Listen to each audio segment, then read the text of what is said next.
YouTube channel Vineet English classes पर आप सभी लोगों का बहुत बहुत स्वागत है। चैनल को लाइक शेयर और सब्सक्राइब जरूर कर दीजिएगा। ठीक है, हम आपको टॉपिक पढ़ा रहे थे एडवर्ब क्लॉज। टॉपिक आपके सामने क्या चल रहा था? आज हमें ले चलना है आपके सामने एडवर्ब क्लॉज। और आपको मैं बताना चाहता हूं कि एडवर्ब क्लॉज जो होते हैं वो एडवर्ब क्लॉज में कंजक्शन कौन से आते हैं। एडवर्ब क्लॉज के कंजक्शन को याद रखने के लिए आप याद रखिए TPRRCCPM। ये ट्रिक है, इस ट्रिक के माध्यम से आप याद रखिए।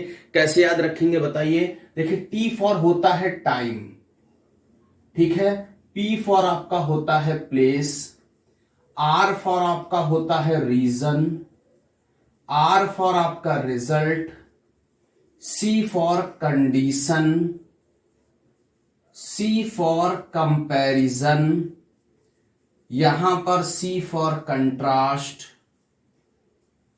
P फॉर पर्पस और M फॉर मैनर। ठीक है, अब आप मेरी बात को ध्यान से समझिएगा, हम आपको कहना क्या चाह रहे हैं। देखिए, टाइम में कौन कौन से शब्द आते हैं। एक आता है व्हेन, एक आता है whenever, till, until, as soon as, before, after और सिंस। ठीक है, ये कंजक्शन आपके कौन से कंजक्शंस आते हैं? ये कंजक्शन आपके टाइम में होते हैं। मतलब जहां पर समय संबंधित बात होगी वहां पर when, whenever, till, until, as soon as, before, after या सिंस आएगा। जहां पर प्लेस की बात होगी वहां पर वेयर या वेयर एवर आएगा। जहां पर रीजन की बात होगी वहां पर बिकॉज, एज या सिंस आएगा। ठीक है, सबका रूल बताएंगे। रिजल्ट में आएगा so dot dot that. Condition में आपके कंजक्शंस आते हैं इफ या अनलेस। कंपैरिजन में सो डॉट डॉट एज या तो as dot dot as. Contrast में जो आपके कंजक्शंस आते हैं वो आते हैं आल्दो या दो। पर्पस, जो आपका पर्पस है उसमें कंजक्शन आएंगे सो दैट या लिस्ट। और मैनर में आता है एज। इतने कंजक्शन आपके जो है वो आप एडवर्ब क्लॉज में पढ़ेंगे। इतने कंजक्शन आप कहां पढ़ेंगे? इतने कंजक्शन को आप एडवर्ब क्लॉज में जो है वो पढ़ेंगे। तो सबसे पहले हम आपके सामने कंजक्शन जो उठा रहे हैं वो आपके सामने हम एक एक कंजक्शंस को बताते चल रहे हैं। पहला कंजक्शन हम आपके सामने उठाएंगे, वो कंजक्शन कौन सा है? वो पहला कंजक्शन है व्हेन या व्हेनेवर का। इधर ध्यान दीजिए। देखिए, अगर दोनों वाक्यों में से किसी भी वाक्य में चाहे देन आया हो और चाहे टाइमिंग वर्ड आया हो, अगर दो वाक्य लिखा है और उस दोनों वाक्य में चाहे दिन का यूज हुआ हो, दिन नाम का शब्द आया हो, और चाहे कोई टाइमिंग वर्ड आया हो, तो उनको हटाते हैं और उनके स्थान पर हम कंजक्शन का यूज करते हैं व्हेन या व्हेनेवर का। उनके स्थान पर हम कौन से कंजक्शन का यूज करते हैं? व्हेन या व्हेनेवर का। यह याद रखिएगा, एक बार के लिए व्हेन, और जहां पर एक से अधिक बार, एक बार के लिए हम यूज करते हैं व्हेन, और एक से अधिक बार के लिए हम किसका यूज करते हैं? व्हेनेवर का। ठीक है, इसको याद रखिएगा। जैसे हमने लिखा कि I will get ready, do not go then. I will get ready, don't go then.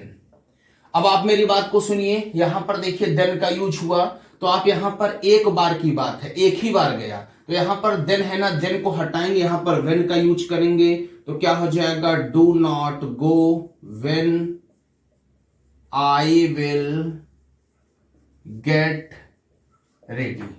क्या हो जाएगा? डू नॉट गो, यानी क्या हो जाएगा? Do not go when I will get ready. मतलब यहां से मत जाओ जब तक हम क्या नहीं हो जाते हैं, यानी जब तक हम जो है वो तैयार नहीं हो जाते हैं। तो जब एक बार या एक से अधिक बार के लिए बात आएगी तो वहां पर हम किसका यूज करेंगे? व्हेन या व्हेनेवर का। ठीक है, अब आप मेरी बात को ध्यान दीजिए।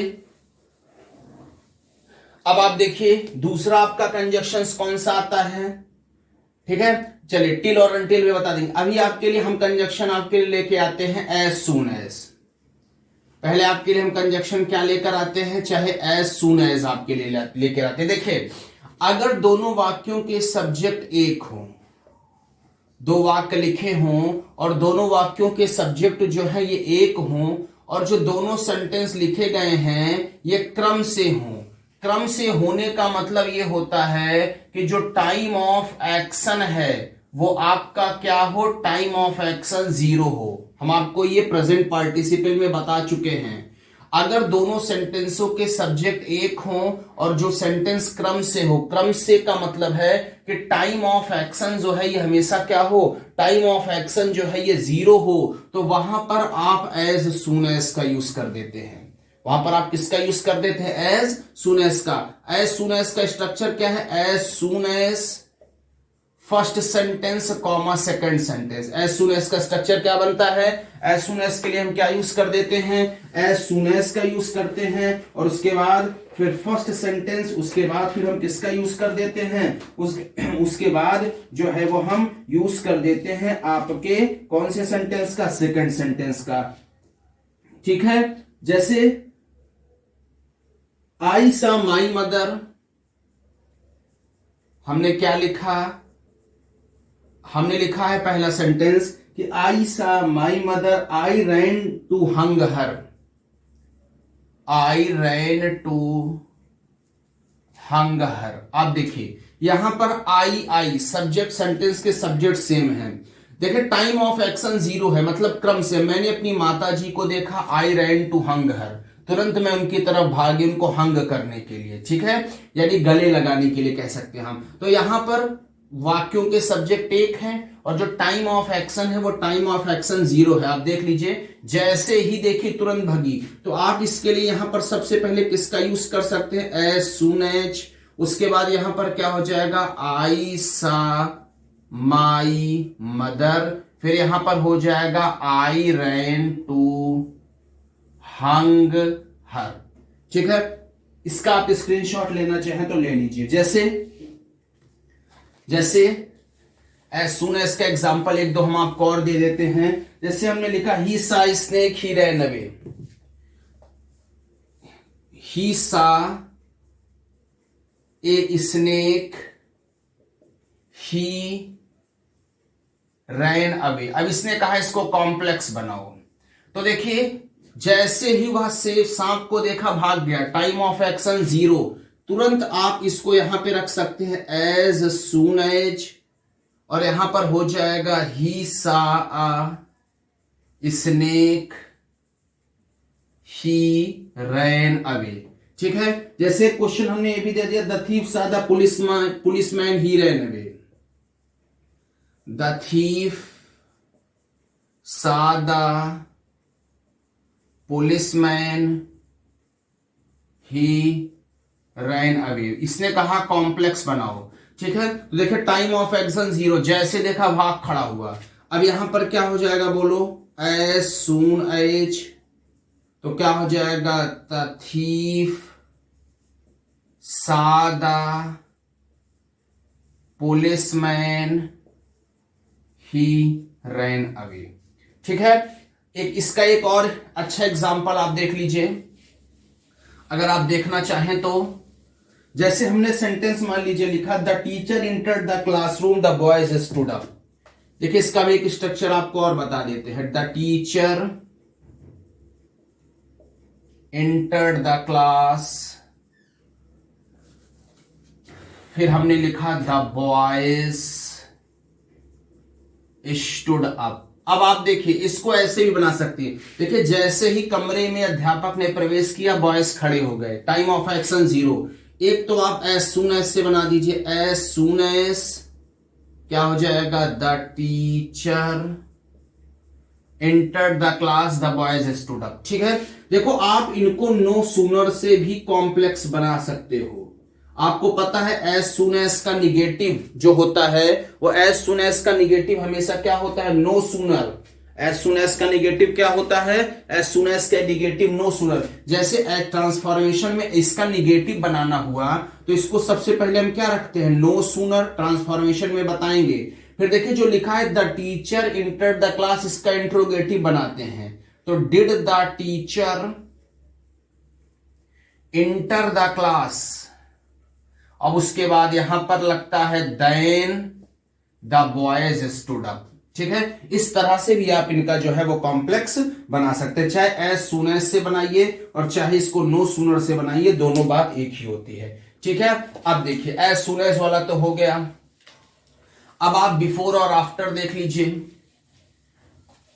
बिफोर और आफ्टर दोनों देख लीजिए। एक जगह ऐसे लाइन खींच दे रहे हैं, लाइन में यहां पर एक हम ऐसे बना दे रहे हैं, यहां आपको बता दे रहे हैं बिफोर, यहां आपको बता दे रहे हैं आफ्टर। अब आप देखिए, आपको एक रूल पता है, क्या पता है आप बताइए। आपको पता है past perfect before past indefinite. आपको ये रूल पता है, past perfect before past indefinite. Just इसका उल्टा कर देंगे तो क्या हो जाएगा, past indefinite after past perfect. मतलब अगर पहली वाली क्लॉज पास्ट परफेक्ट में होगी, दूसरी वाली क्लॉज पास्ट इंडेफिनिट में होगी, तो दोनों को एडवर्ब क्लॉज बिफोर से जोड़ देना, बिफोर नाम के कंजक्शन से। पहली क्लॉज पास्ट इंडेफिनिट में होगी, दूसरी क्लॉज पास्ट परफेक्ट में होगी, तो दोनों को आप, दोनों वाले सेंटेंस को आप जो है वो किससे जोड़ देना, दोनों वाले सेंटेंस को आप आफ्टर से जोड़ना। जैसे you came he had slept, हमने लिखा है you came he had slept और इसने कहा इस सेंटेंस को कॉम्प्लेक्स बना दो, तो आपको ट्रांसलेशन में भी तो ये रूल पता है, past indefinite after past perfect, past indefinite past perfect, तो यहां पर दोनों को आफ्टर से जोड़ दो, क्या हो जाएगा, you came after he had slept. और अगर हमने यही सेंटेंस ऐसे लिखा होता, ही हैड रिटन ही केम, तो इसका कॉम्प्लेक्स जब बनाना होता तो देखो पहला वाला सेंटेंस पास्ट परफेक्ट में है, आपको पता होना चाहिए हैड प्लस वर्ब की थर्ड फॉर्म में पास्ट परफेक्ट में है, तो past perfect before past indefinite, इसका क्या हो जाएगा, he had written before he came. तो बिफोर और आफ्टर में याद रखना कि past perfect before past indefinite, past indefinite after past perfect. चलिए ऐसे ही आपको फटाफट बताए जाते हैं पूरा। अगर आप नोट्स बना रहे हैं तो नोट्स में नोट भी करते रहिए और चीजों को अच्छे ढंग से आप देखते भी रहिए, अच्छे से आप अपनी तैयारी भी करते रहिए। अब देखिए आपको मोस्ट इंपॉर्टेंट रूल इसका सिंस बताई जाते हैं। ये सिंस बहुत खतरनाक रूल है।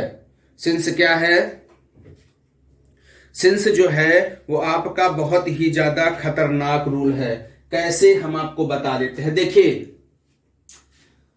अगर पहला वाला सेंटेंस प्रेजेंट परफेक्ट में हो और दूसरा वाला सेंटेंस पास्ट इंडेफिनिट में हो और कॉम्प्लेक्स बनाने के लिए कहे तो दोनों को आप सिंस नाम के कंजक्शन से जोड़ दो।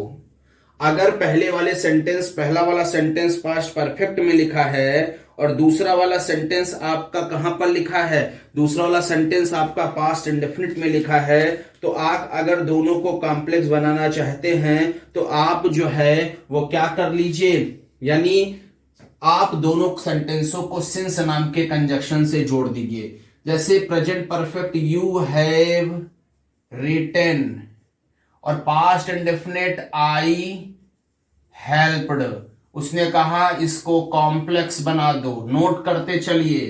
तो past indefinite, sorry present perfect और पास्ट इंडेफिनिट, तो यहां पर क्या हो जाएगा, you have written since I helped. ठीक है, you have written, past since का यूज आप कहां करेंगे, पहला वाला प्रेजेंट परफेक्ट में हो और दूसरा वाला पास्ट इंडेफिनिट में है तो आप सिंस का जो है वो यूज कर सकते हैं। चलिए अब आप देखिए इसमें आपका बचा है टिल और अनटिल। क्या बचा है, आपका बचा है टिल अनटिल। अब आप देखिए टिल और अनटिल को देख लीजिए, टिल और अनटिल को देख लीजिए। देखिए टिल और अनटिल के लिए जब किसी भी सेंटेंस में समय संबंधित शब्द हो, ठीक है, जब किसी भी सेंटेंस में समय संबंधित शब्द हो या उस सेंटेंस में टिल का प्रयोग हुआ हो, देखिए समय संबंधित शब्द हो और उसमें टिल का प्रयोग हुआ है, तो दोनों कंजक्शन को, दोनों वाक्य को हम टिल या अनटिल से जोड़ देते हैं। दोनों को हम किससे जोड़ देते हैं? टिल या अनटिल से। जैसे हमने लिखा I waited for Ram Gopal, I waited till his arrival. I waited for Ram Gopal, और अगला कुछ उसमें अगला हमने लिखा I waited till his arrival. I waited till his arrival. हमने लिखा I waited for Ram Gopal, I waited till his arrival. तो देखिए यहां पर टिल का यूज हुआ है, तो यहां पर दोनों कंजक्शन को हम टिल से जोड़ देंगे, तो क्या हो जाएगा? I waited for Ram Gopal, यहां पर हो गया टिल। ठीक है, अब यहां पर देखिए, एक मेरी बात को समझिए, I waited his arrival. Arrival यहां क्या है? यहां पर अराइवल आपका नाउन है। अराइवल यहां क्या है? नाउन। और ये क्या है? आपका पजेसिव केस। किसी भी पजेसिव के बाद ये अराइवल नाउन है, लेकिन इसको हमें एडवर्ब में बनना है, तो अराइवल नाउन है ना, तो यहां पर क्या हो जाएगा? Arrived. I waited for Ram Gopal till I arrived. ठीक है, I waited for Ram Gopal, ठीक है, till I arrived. Sorry, Ram Gopal till he arrived. Ram Gopal के लिए किसका यूज हो जाएगा? टिल ही अराइव्ड का। तो ये आपके समय संबंधित शब्द थे, तो जहां जहां जिनका यूज है हमने आपको उनका सभी का यूज जो है वो बता दिया। ठीक है, चलिए अब हम आते हैं अगले पे। अगला आपका आता है प्लेस। अगला आपका क्या आता है? प्लेस। और प्लेस में कौन कौन से कंजक्शन आते हैं? वेयर या वेयर एवर। प्लेस में कौन कौन से कंजक्शन आते हैं? वेयर या वेयर एवर। तो आप देखिए, अगर किसी भी वाक्य में हियर, देयर या कोई भी प्लेस दिया हो, चाहे हियर दिया हो, चाहे देयर दिया हो, ठीक है, चाहे हियर दिया हो, चाहे देयर दिया हो, चाहे प्लेस संबंधित कोई भी शब्द दिया हो, हियर, देयर या प्लेस से संबंधित कोई भी शब्द दिया हो, तो वहां पर इन प्लेस संबंधित शब्द को हटाते हैं और वहां पर आप वेयर या वेयर एवर का प्रयोग करते हैं। यहां भी एक बार के लिए वेयर और एक से अधिक बार के लिए वेयर एवर का प्रयोग करते हैं। ठीक है, जैसे हमने लिखा this is Porbandar, this is Porbandar, और फिर हमने लिखा Gandhi ji was born here. देखिए यहां पर हियर का यूज हुआ है। यहां पर किसका यूज हुआ है? यहां पर यूज हुआ है हियर का। हियर कौन सा शब्द है? ये आपको पता है ना, स्थान संबंधित शब्द है। तो यहां पर हियर को हटाएंगे, एक बार जन्म हुआ था, इसके लिए हम वेयर का यूज करेंगे। तो क्या हो जाएगा? This is Porbandar where Gandhi ji was born. This is Porbandar where Gandhi ji was born. जैसे हमने लिखा Nehru went to many places, Nehru went to many places, he was welcomed everywhere. तो आप इसमें देखिए कहां पर स्थान संबंधित शब्द है। एक तो स्थान संबंधित शब्द है मेनी प्लेसेस, एक स्थान संबंधित शब्द है एवरीवेयर। लेकिन देखिए एवरीवेयर माने हर जगह गए, एवरीवेयर माने प्रत्येक जगह गए, मतलब बहुत जगह गए। तो यहां पर वेयर एवर का मतलब निकल कर आएगा, तो क्या हो जाएगा? तो यहां पर आप पहले देखिए, जहां पर ये वाला सेंटेंस, तो क्या हो जाएगा? नेहरू वॉज वेलकम्ड, और यहां पर इसका यूज करेंगे वेयर एवर, और यहां पर एक बार नेहरू का यूज कर दिया ही वेंट। ठीक है, तो एक बार के लिए आप वेयर और एक से अधिक बार के लिए आप वेयर एवर का यूज करते हैं। ठीक है, स्क्रीनशॉट ले लीजिए। स्क्रीनशॉट अगर आप लेना चाहते हैं तो ले सकते हैं। अगला देखिए हम आपको टी बता दिए, पी बता दिए, इसको आप नोट कर लीजिए, किताब में ऐसा आप नहीं पाएंगे। ठीक है, अब आपको हम ले चलते हैं रिजल्ट। तीसरा क्या है? रिजल्ट। रिजल्ट का मतलब होता है so dot dot that. Result का मतलब क्या होता है? रिजल्ट का मतलब आपका क्या होता है? रिजल्ट का मतलब आपका होता है कि so dot dot that. Result का मतलब क्या होता है? रिजल्ट का मतलब यही तो होता है भैया, सो डॉट डॉट दैट। तो देखिए, अगर पहले सेंटेंस में वेरी मिले या क्वाइट मिले, दोनों देख लीजिए। अगर पहले सेंटेंस में चाहे वेरी मिले चाहे क्वाइट मिले, दूसरे सेंटेंस में आपको कैन नॉट या कुड नॉट मिले, सीधा सीधा रूल आपको बता रहे हैं, ऐसे लिख लीजिएगा कॉपी में। अगर पहले सेंटेंस में वेरी या क्वाइट मिले, दूसरे सेंटेंस में कैन नॉट या कुड नॉट मिले, तो वेरी या क्वाइट के स्थान पर सो क्या करते हो? वेरी या क्वाइट के स्थान पर किसका यूज करते हो? सो।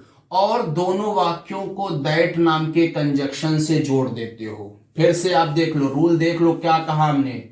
अगर पहले वाले सेंटेंस में वेरी या क्वाइट मिले, दूसरे वाले सेंटेंस में कैन नॉट या कुड नॉट मिले, तो वेरी या क्वाइट के स्थान पर आप सो का यूज कर देना और दूसरे सेंटेंस को दैट नाम के कंजक्शन से जोड़ देना। अगर पहले वाक्य में वेरी या क्वाइट मिले और दूसरे सेंटेंस में कैन नॉट या कुड नॉट मिले, तो वेरी या क्वाइट के स्थान पर सो और दोनों वाक्यों को दैट नाम के कंजक्शन से जोड़ देना। ठीक है, जैसे हमने मान लीजिए एग्जाम्पल लिख दिया कि he is very poor, he can not buy books, आने की प्रबल संभावना है। He is very poor, he can not buy books, और उसने कहा इसको कॉम्प्लेक्स बनाइए। He is very poor, he can not buy books, उसने कहा इसको कॉम्प्लेक्स बनाइए। तो देखिए, पहले वाले सेंटेंस में किसका यूज हुआ है? वेरी। दूसरे वाले सेंटेंस में कैन नॉट, तो जहां वेरी है वहीं सो लगा दीजिए, क्या हो जाएगा? He is so poor. ठीक है, अब दोनों को आप किससे जोड़ देंगे? That he cannot buy books। जैसे हमने लिखा she is very busy, या यहां was कर दीजिए, पास्ट में ले लीजिए, she was very busy, she could not write a letter। तो बना दीजिए, क्या हो जाएगा? देखिए very का यूज हुआ, क्या होगा? she was so busy, confirm. उसके बाद क्या हो जाएगा? That she could not write a letter। तो नियम, पहले सेंटेंस में वेरी या क्वाइट, दूसरे सेंटेंस में कैन नॉट या कुड नॉट, तो दोनों वाक्यों को वेरी या क्वाइट के स्थान पे सो और दोनों वाक्यों को दैट नाम के कंजक्शन से जोड़ दीजिएगा। स्क्रीनशॉट ले लीजिए।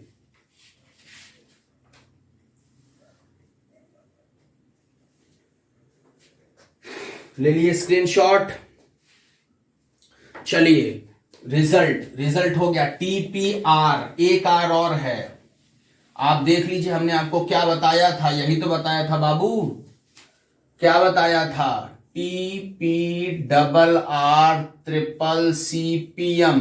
टी बता दिए, पी बता दिए, एक आर। एक आर देख लीजिए, आर मतलब होता है रिजल्ट, बता दिए ना। आर का मतलब यहां पर आप देखिए रीजन, और रीजन में क्या आएगा? Because, as, since. रीजन में क्या आएगा? बिकॉज आएगा, एज आएगा, और क्या आएगा? सिंस आएगा। ठीक है, अब आप देखिए, यदि दूसरे वाक्य का कारण, यदि क्या दिया हो? दूसरे वाक्य का कारण, रीजन माने कारण, कहां दिया हो बच्चा? पहले वाक्य में। दोस्तों, कहां दिया हो? पहले वाक्य में। दूसरे वाक्य का कारण कहां दिया हो? पहले वाक्य में। तो दोनों वाक्यों को, तो क्या करते हैं? दोनों वाक्यों को आप बिकॉज, एज या सिंस से जोड़िएगा। अगर दूसरे वाक्य का कारण रीजन पहले वाक्य में दिया हो तो चाहे आप बिकॉज से जोड़िए, चाहे एज से जोड़िए, चाहे सिंस से जोड़िए। हमने जैसे लिखा he is weak I shall teach him, he is weak I shall teach him. Complex बनाने को कहा, देखो ही इज वीक वो कमजोर है, आई शैल टीच हिम मैं उसे पढ़ाऊंगा। तो दूसरे वाक्य का कारण पहले वाक्य में है ना, मैं क्यों पढ़ाऊंगा, रीजन क्या है, कमजोर है। तो चाहे बिकॉज से जोड़ो, चाहे एज से जोड़ो, चाहे सिंस से जोड़ो। एक आप ऐसे कर सकते हैं, I shall teach him because he is weak. एक आप ऐसे जोड़ सकते हैं, एक ऐसे भी जोड़ सकते हैं, as he is weak I shall teach him, ऐसे बोल सकते हैं, ऐसे भी जोड़ सकते हैं, since he is weak I shall teach him. दोनों में से आप कैसे भी जोड़ सकते हैं, वो आपकी जो है वो मर्जी है। जब रीजन का मतलब जब कारण दिया हो, ठीक है, तो वहां पर बिकॉज, एज और सिंस से भी यूज करते हैं। जैसे एक लिख दिया सेंटेंस उसने, you are disturbing I can not work, you are disturbing आप मुझे परेशान कर रहे हैं, आई कैन नॉट वर्क मैं काम नहीं कर सकता। मैं काम क्यों नहीं कर सकता, क्योंकि आप मुझे परेशान कर रहे हैं। तो तीनों से जोड़ दीजिए, कैसे, आई कैन नॉट वर्क मैं काम नहीं कर सकता, क्यों नहीं काम कर सकता, रीजन क्या है, कारण क्या है, क्योंकि आप यू आर डिस्टर्बिंग आप मुझे डिस्टर्ब कर रहे हैं, ठीक है। जैसे उसने लिखा he came late he was punished, he came late he was punished। बोलो क्यों दंडित किया गया, क्योंकि लेट आया है ना। तो इसको ऐसे भी बना सकते हैं, क्या हो जाएगा, he was punished because he came late ना, या ठीक है, चाहे बिकॉज से बना दीजिए, चाहे यहां पर एज से बना दीजिए, चाहे सिंस से बना दीजिए, दोनों मुद्दा एक ही रहेगा, चाहे जैसे बना दीजिए, ठीक है। तो स्क्रीनशॉट ले लीजिए, स्क्रीनशॉट आप ले लीजिए। चलिए